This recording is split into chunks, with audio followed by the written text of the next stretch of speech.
All right, let me do a review of Magic for Liars by Sarah Gailey.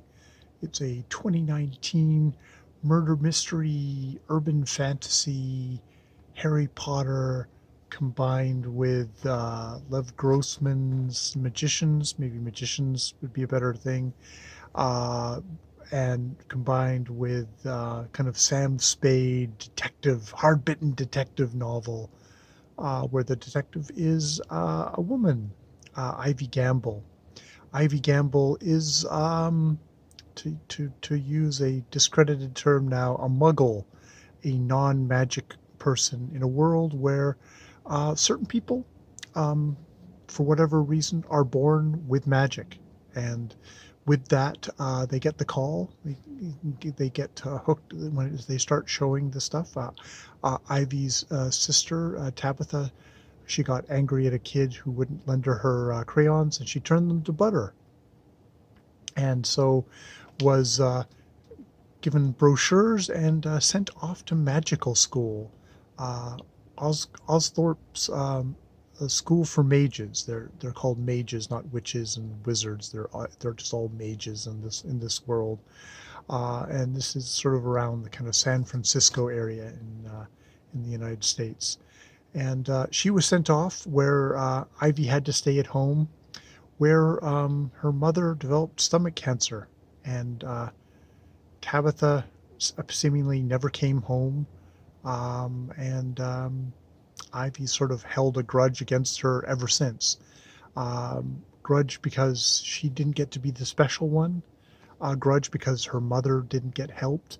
Um, Grudge because Tabitha just sort of seemed to outgrow the family and left her and her father to muddle through the grief and pain afterwards, where Tabitha, who's very much into kind of like super deep kind of theoretical magic, went off into her own career and is now indeed a teacher at this school. Now, this story opens very much with Ivy being kind of the uh, other than being female, being the cliche hard drinking um, detective who, terrible at relationships, gets gets stabbed, gets mugged outside of her office, stumbles in, with a wound, is patching it up, uh, and mysterious woman comes into the office, and it turns out the mysterious woman is actually the headmistress well, actually headmaster of the school. They don't bother with that stuff, and so is like, well, we've had a murder at the school, and I want you to come and investigate it because the mage police have just ruled it that the the terrible accident which we see in the prologue that happened, not accident, is the terrible murder that happened in the prologue, happened at a in the library of the school with the restricted section where all the whispering books are, um, was this health and safety kind of health, almost like kind of basically kind of almost like the nurse of the school is found bisected. Blood, her bloody corpse is literally bisected, one half, the other half flopped down by the kind of the aged secretary of the school, Miss Webb. And so she's called in to do the case, and it's like, and her sister Tabitha is now a teacher at this very school, teaching, the highly super theoretical um, theoretical high theorem kind of like like high theorem, like physics kind of magic there. And so Ivy kind of it is very heavily um, kind of that the hard drinking detective who gets she's investigating a crime where her sister is one of the people who's like at the school, so she's got an emotional investment with her, and she quite rapidly falls into a relationship with Raoul, that kind of handsome physical magic guy at this thing, which is just like, wow, it's just like all the dumb mistakes, but you sort of believe it because she's sort of a mess up. She's being a detective, kind of just doing kind of cheating wives and insurance claims and stuff like that for 14 years.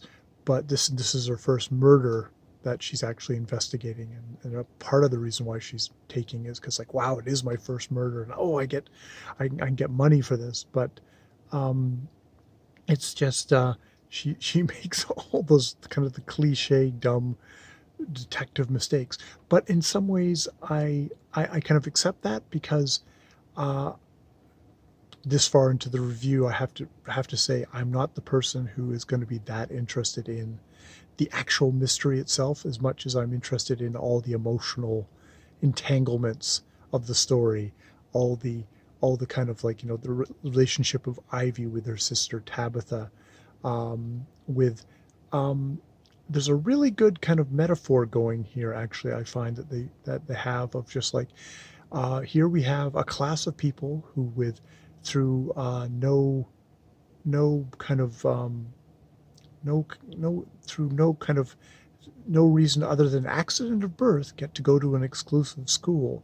So you can kind of read this as a class thing of like this is like an Ivy League school where rich kids get to go, but poor kids. It's like just because of accident of birth, because they were born to the wrong parents, or were born with magic, don't get this terrible power.